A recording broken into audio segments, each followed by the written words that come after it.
చాలా గొప్ప ఆలోచన. మోడీ గారి ప్రభుత్వం చేస్తున్న ఆలోచన, మన సైనికులు చేస్తున్నటువంటి ఆలోచన చాలా గొప్ప ఆలోచన.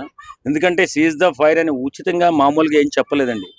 మహానుభావులు ఏదైనా చేశారంటే వాళ్ళకి తోడుగా, నీడగా మనం అంతా అండగా ఉండాలి. కానీ సీజ్ ద ఫైర్ని చాలామంది ట్రోల్ చేస్తున్నారు. ఈవేళ యుద్ధం చేస్తున్నది మనం పాకిస్తానీ ఉగ్రవాదుల మీద, పాకిస్తానీ దేశం మీద కాదు.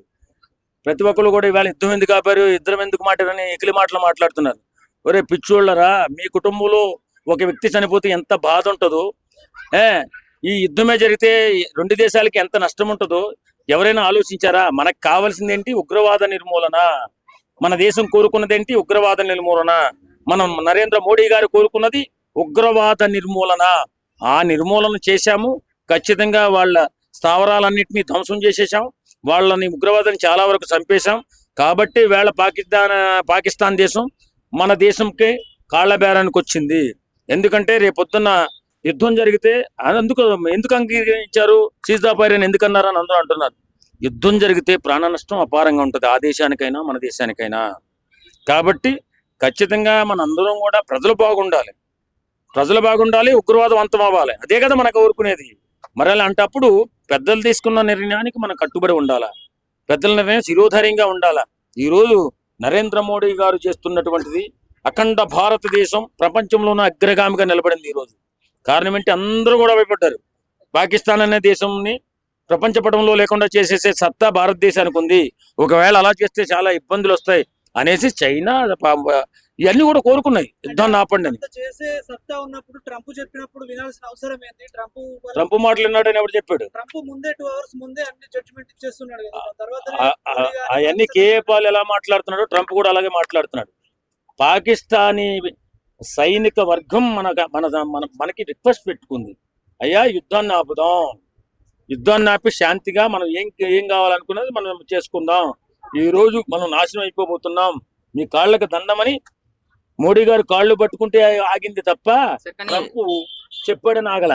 ఇలాంటి సమయాల్లో సలహా ఏదైనా మంచి సలహా అయితే మంచిది. ఎవరిచ్చారని ఏమిచ్చారని పక్కన పెడితే మన దేశానికి ఎవరు ఇవ్వాల్సిన అవసరం లేదు. మన సార్వభౌమాధికారం అంత వీక్ గా ఏం లేదండి, మీరు అనుకున్నంత వీక్ ఏం కాదు. యుద్ధం వల్ల ఏం జరుగుతుందో ఎవరికైనా తెలిసే మాట్లాడే వాళ్ళకి. యుద్ధం వల్ల ఏం అపార నష్టం జరుగుతుంది. యుద్ధం మనం చేస్తున్న ఎవరి మీద యుద్ధం? మనకు కావాల్సింది ఏంటి? ఉగ్రవాదులను నశించిపోవాలా, ఉగ్రవాదం అణిగిపోవాలా? ఇది కదా మనకు కావాల్సింది. మరి అలాంటి యుద్ధం గురించి మీకెందుకు? పెద్దలు ఆలోచిస్తున్నారు, వాళ్ళకి వదిలేద్దాం. వాళ్ళకి అండగా ఉంటున్నాం కదా మనం.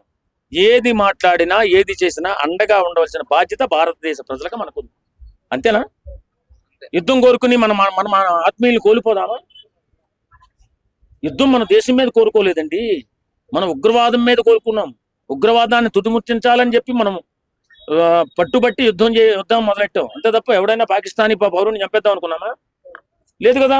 అలాంటప్పుడు మన పెద్దలు తీసుకున్న నిర్ణయాన్ని కట్టుబడి ఉండాలా. మన దేశం సమగ్రంగా ఉండాలంటే మనం అంతా ఒక మాట మీద ఉండాలి.